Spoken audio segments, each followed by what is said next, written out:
Welcome to the presentation from the Specialist Committee on Hydrodynamic Modeling of Marine Renewable Energy Devices. My name is Petter Andreas Bertelsen, and I'm from SINTEF Ocean in Norway, and I'm the chairman of this Specialist Committee.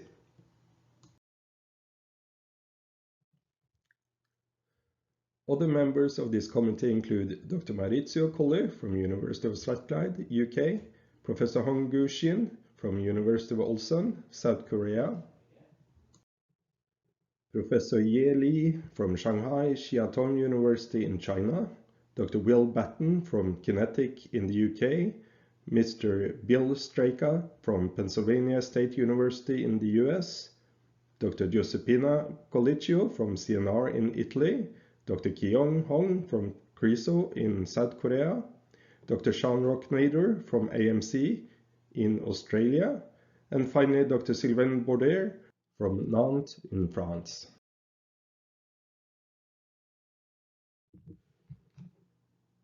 The committee have had 4 official meetings during this term. The work was kicked off in Trondheim, Norway in January 2018, and we had 2 meetings in 2019, one in Launceston, Australia, and one in Glasgow in the UK. The last meeting was held in Ulsan in South Korea in February 2020.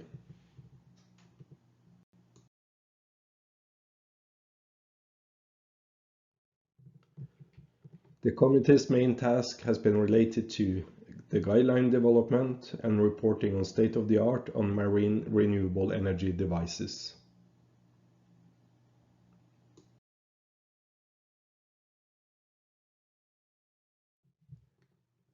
The tasks has been given in the terms of reference and relates to reporting on full-scale installation of marine renewable energy devices and monitoring and reporting on some certain issues related to wave energy converters, current turbines, and offshore wind turbines.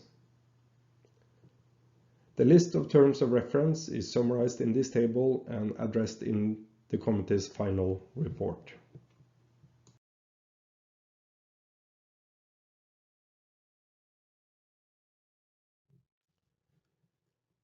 The committee is also involved in other committees developing guidelines and standards for marine renewable energy devices.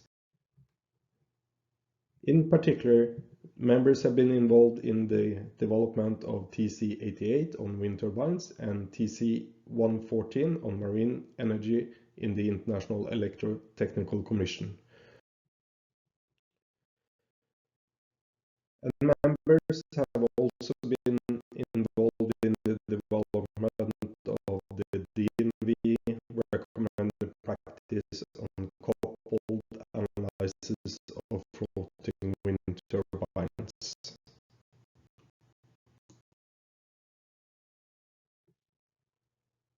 The committee has been updating and revising 5 ITTC guidelines during this term, which includes guidelines describing model testing of wave energy converters, offshore wind turbines and current turbines, and guidelines for uncertainty analysis of experiments with wave energy converters and current turbines.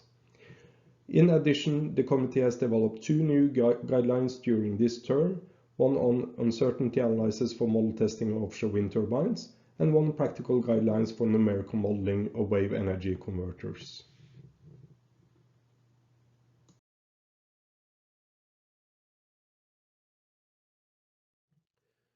The guideline on uncertainty analysis for model testing of offshore wind turbines are based on ISO's guide to the expression of uncertainty in measurements.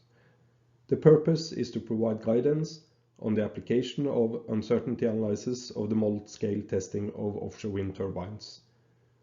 Focus is on sources of uncertainty, and it includes a working example of an uncertainty analysis.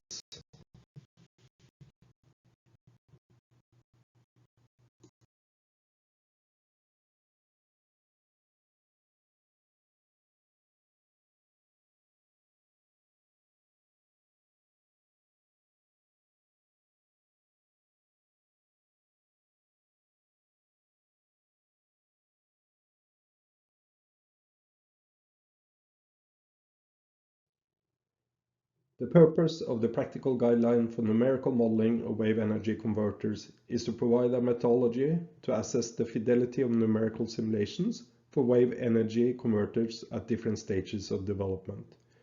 Different numerical solvers has been described and a range of applicability has been detailed in the guideline. The different methods have been grouped into the following: analytical, potential flow, computational fluid dynamic models, and coupled models with hybrid strategies.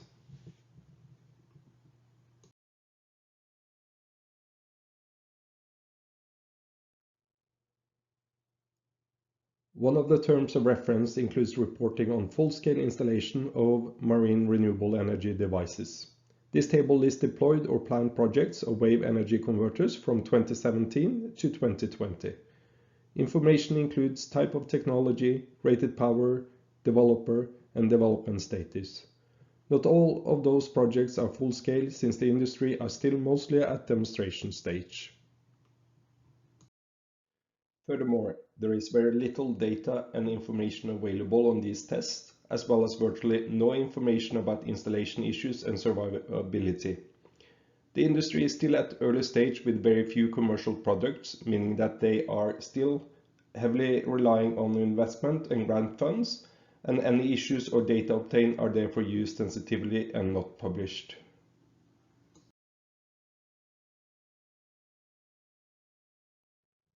As for current turbines, there are some large devices being deployed around the world, but majority of them are only demonstrations to increase their technology readiness level. Type of devices has not converged, but majority are horizontal axis turbines, but other types include kite-based systems, cross-flow turbines, and tidal fence. There are turbines who are bottom-mounted, tethered, or supported by floating structures.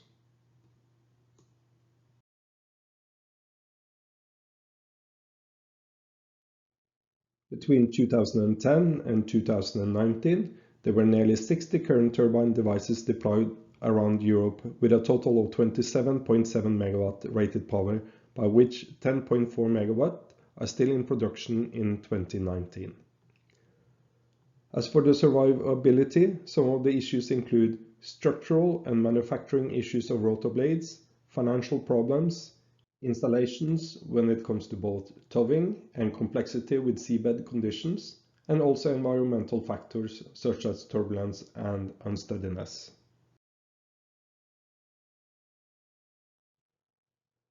As for the full-scale installation of floating offshore wind turbines, the number of operating turbines has doubled since 2017, and the total installed capacity has quadrupled to about 85 MW. Spar-type platforms and semi-submersibles are the most mature types, but new ones are emerging, such as damping pool barge, ballast stabilized pendulum, advanced spars, and others. Initially, the demonstrators were connected to the grid with capacity of approximately 2 MW. In later steps, pilot wind farms with 3 to 5 units with up to 30 MW capacity has been deployed.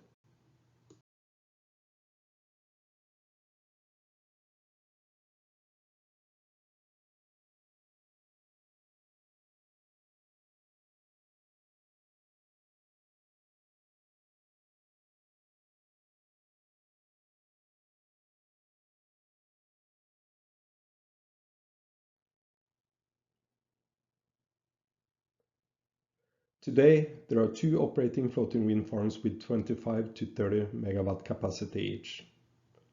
The first one, deployed in 2017, is Hywind Scotland Pilot Park using the SPAR concept. The second one is Windfloat Atlantic from 2020 with semi-submersibles. There are many more under development or being approved. Spars and semi-submersible type of floating wind turbines are fully proven, with the Hywind Demo operating since 2009 and Windfloat Atlantic Phase 1 operating from 2011 to 2016. A 3 MW damping pole barge demonstrated by Ideol is installed in Japan and have managed to survive 3 Category 5 typhoons shortly after its installation. To date, there are still no megawatt-scale tension leg platform demonstrated in full-scale offshore environment.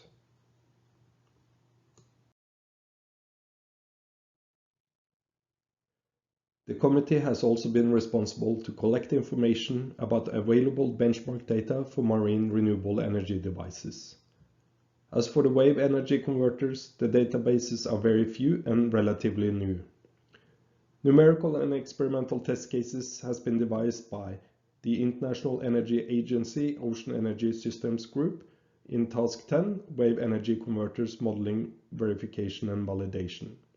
A round-robin test is still ongoing in the European H2020 project Marinet 2, and another round-robin test is planned in the Pan-European project VECANET.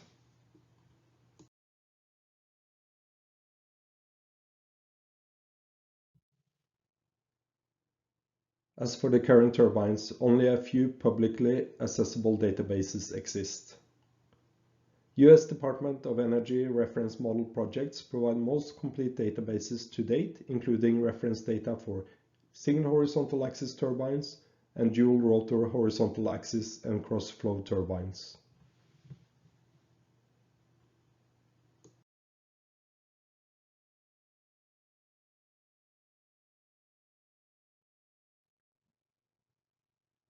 As for offshore wind turbines, there are lacking publicly available experimental results at full scale. A number of research initiatives have been coordinating code-to-code comparison and scale tests. These are summarized in the table to the right. One of the more extensive benchmark studies are the ones organized by the International Energy Agency through Task 23 and 30 on the various offshore code comparison studies. In addition, there are a few series of model-scale experimental campaigns listed in the table. The experiments covers a range of approaches, including hybrid testing.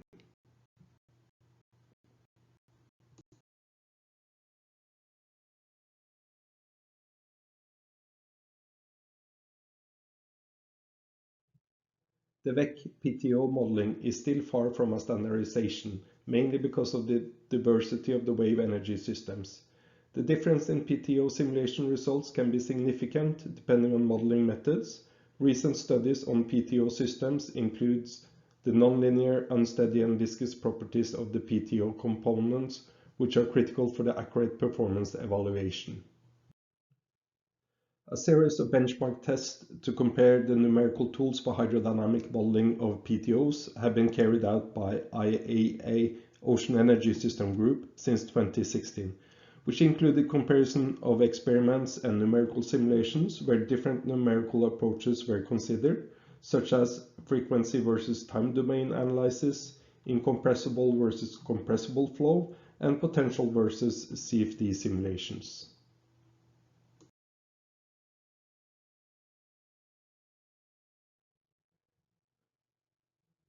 There is a continuous progress in development of integrated simulation tools and experimental techniques to consider the coupling effects between PTO components. PTO Sim, led by NREL, is continuously enhancing its simulation capability by adding new modules for different WEC types. In the wave sub-tank experiment, the interaction between floaters and reactor is a key in modeling.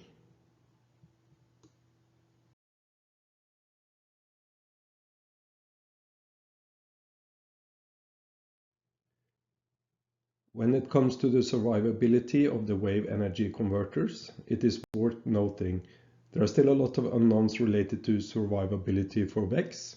Very little information is shared from deployed full-scale devices related to their survival response, and due to the complexity of WECs compared to other offshore structures, there is still a strong need to update guidelines and standards for survivability testing of WECs.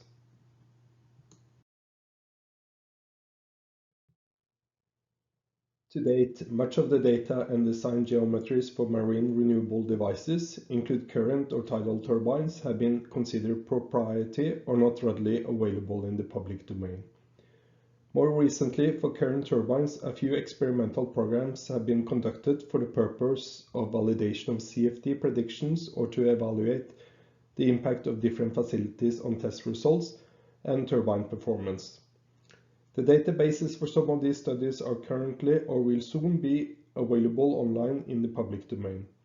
A few of these were summarized in section 5.2 of the report. Although each of these databases provide valuable resources, specification for more complete future benchmark studies are needed. During this ITTC term, general specification for benchmark test of current turbines has been developed to understand bias between experimental facilities, to provide geometry, boundary conditions, and performance data for safety validation and verification, and to provide data to assess performance scaling and predictions. Some key components for successful tests should include replication and measurement of typical inflow conditions, broad scope of measurement types including flow field, visualization, steady and unsteady loads, and noise measurements. There should be a neutral format database for current turbine devices and facility installation and measurements, and it should also contain uncertainty analysis.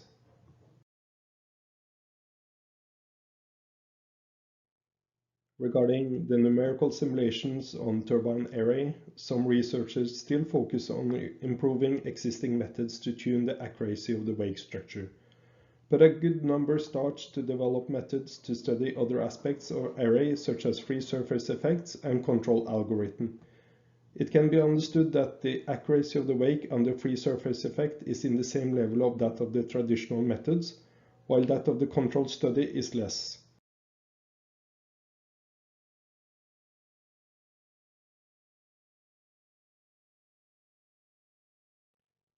Interaction between ambient flow and tidal current turbine arrays have also become a hot topic. Tidal current turbine arrays may affect the local channel flow and even regional ocean current. Further investigations are expected to be conducted to understand this impact clearly with a greater scale and higher accuracy.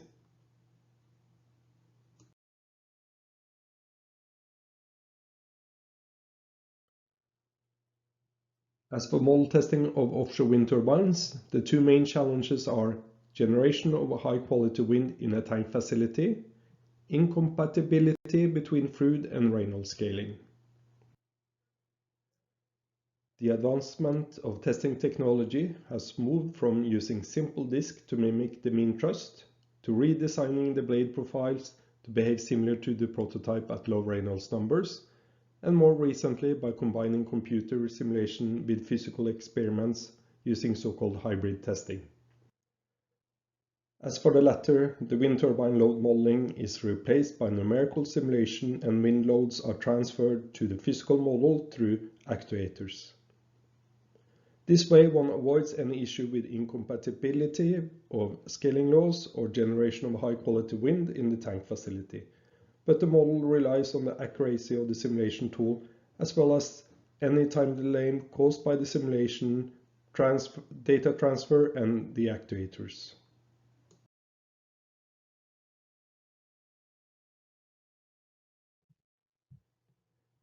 There are mainly two different methods for hybrid testing of wind turbines in a tank facility. One method is to use software in the loop combined with fan or propellers mounted to the model to actuate the wind loads. The picture to the left shows the software in the loop methodology using single duct fan on the scale 1:45 OC4 semi-submersible, representing the 5 MW NREL turbine tested at ECN during the InWind project. This approach is limited to modeling the aerodynamic thrust force only. Later, the software in the loop methodology was further expanded. The single fan was then replaced by a multiprop actuator. This way it is possible to model multiple components of the aerodynamic wind turbine loads, especially yaw moment from the wind turbine, which in many designs may be important. The picture to the right shows the software in the loop methodology using the multi-propeller configuration on the scale 1:50 deep sea wind semi-submersible modeling, the 5 MW NREL wind turbine at one of Marine's test tanks.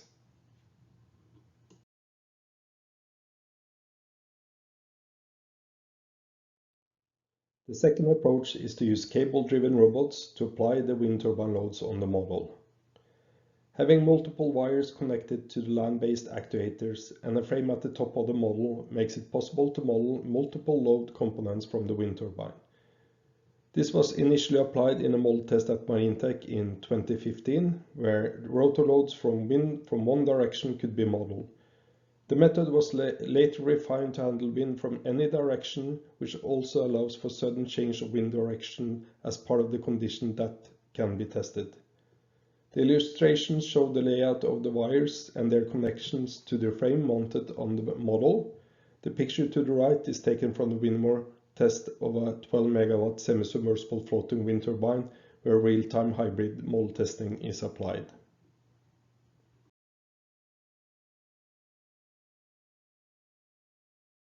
Hybrid testing is not only applied in tank testing facilities.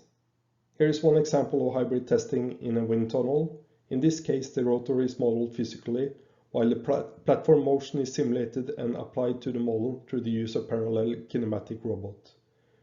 The picture is taken from a hybrid wind tunnel test in the Horizon 2020 project LIVES 50+, carried out at Politecnico di Milano.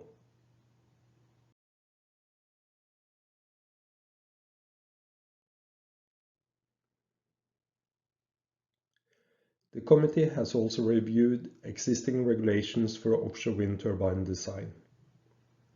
The development of standards and rules and their application to offshore wind have allowed the wind industry to gain confidence in the floating wind turbine designs. Also, the standards, guidelines, and certification address how they are about to change from addressing prototype installation with a few units to large-scale floating offshore wind farms consisting of many identical units as a central repository of knowledge and experience. Here is a list of existing and relevant standards and rules that address the design of offshore wind turbines.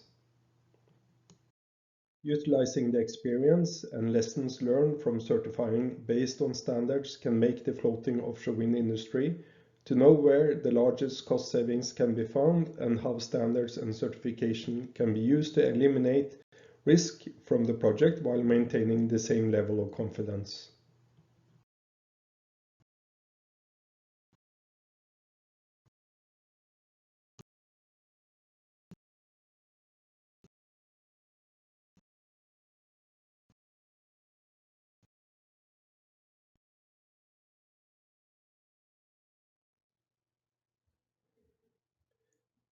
The committee has also specified a set of recommendations for future work related to marine renewable energy devices. I will not go through each one of them, but an extensive list is given in the final report as well as in the following slides. The recommendation focus on the needs for wave energy converters, current turbines, and offshore wind. But other technologies of marine renewable devices may also be considered, such as floating solar power.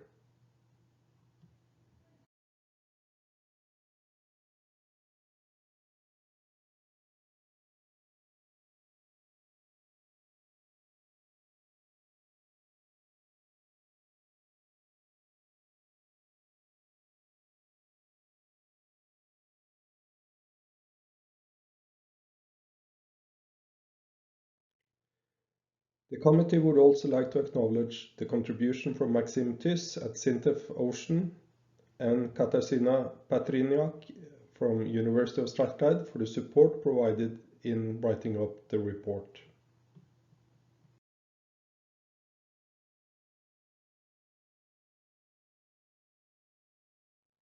And finally, I would like to thank you all for your attention.